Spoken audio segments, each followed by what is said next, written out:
आज आपण 5 ते 10 मिनिटांमध्ये बनवून तयार होणारी आणि फुलून 4 पट होणारी कुरडई बनवणार आहोत. तर त्याच्यासाठी मी इथे तांदळाचं पीठ घेतलेलं आहे. तांदळाच्या पिठाची कुरडई बनवणार आहोत.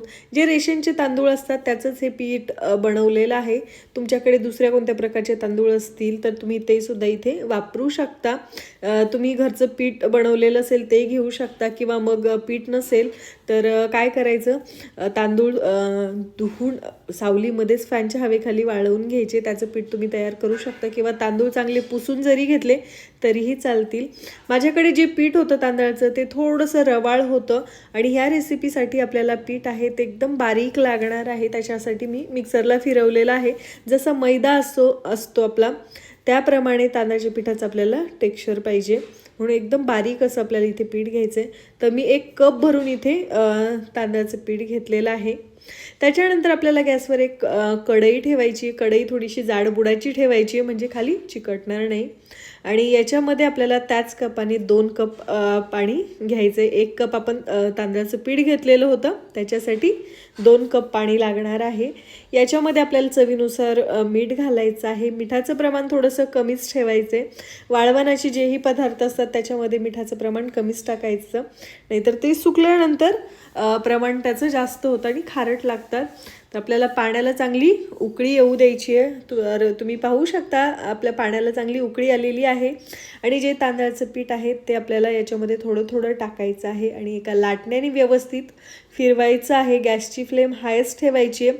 लाटणं लांब असतं त्याच्यामुळे आपल्या हाताला सुद्धा वाफ लागणार नाही. तर एकदाच पीठ न टाकता अगदी थोडं थोडं टाकायचे म्हणजे याच्यामध्ये गाठी होणार नाहीत. आणि लाटण्याच्या साह्याने या पद्धतीने आपल्याला सगळ्या गाठी आहेत त्या फोडून घ्यायच्यात. एकसारखं हलवत राहायचे.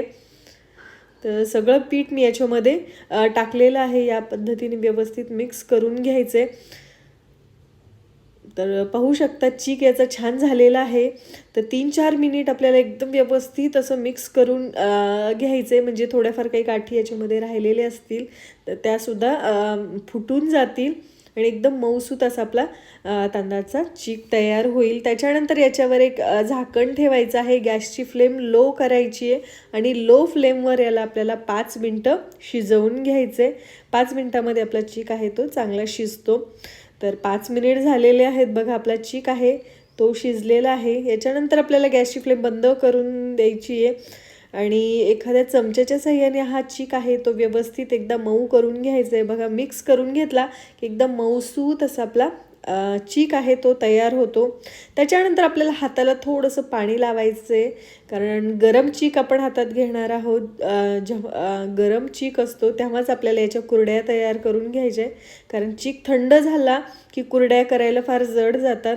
तर आपण सोऱ्यामध्ये चीक भरलेला आहे आणि या पद्धतीने आपल्याला याच्या कुरड्या तयार करून घ्यायच्यात.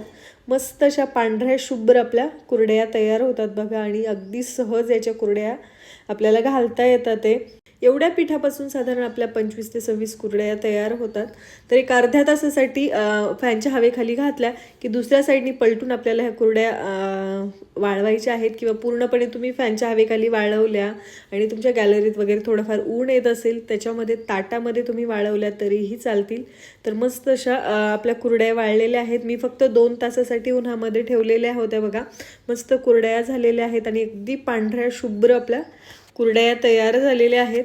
तर मी तुम्हाला तळून दाखवते एक कुरडई तळताना तेल चांगलं कडकडीत गरम करून घ्यायचं आहे. त्याच्यामध्ये कुरडई टाकायची म्हणजे चांगली फुलते. तेल चांगलं गरम नसेल तर आपली कुरडई आहे ती व्यवस्थित फुलत नाही. तर मस्त फुललेली आहे बघा. याच्यामध्ये ना पापडखार वापरलेला आहे नाही सोडा वापरलेला आहे, तरी पण झटपट होणाऱ्या पद्धतीने आपली मस्त अशी कुरडई तयार झालेली आहे बघा. 4 पट फुललेल्या आहेत आपली कुरडई आणि चवीला सुद्धा खूप छान लागतात ह्या कुरड्या. अगदी पांढऱ्या शुभ्र अशा आपल्या कुरड्या तयार झालेल्या आहेत इथे. तर बऱ्याच जणांना काय होतं कुरड्या करायचं म्हणजे त्याचा भरपूर घाट घालावा लागतो.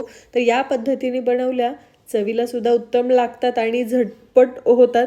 तुम्हाला ही मेथड कशी वाटली मला कमेंटमध्ये नक्की सांगा आणि आवडली असेल तर लाईक आणि शेअर करायला विसरू नका.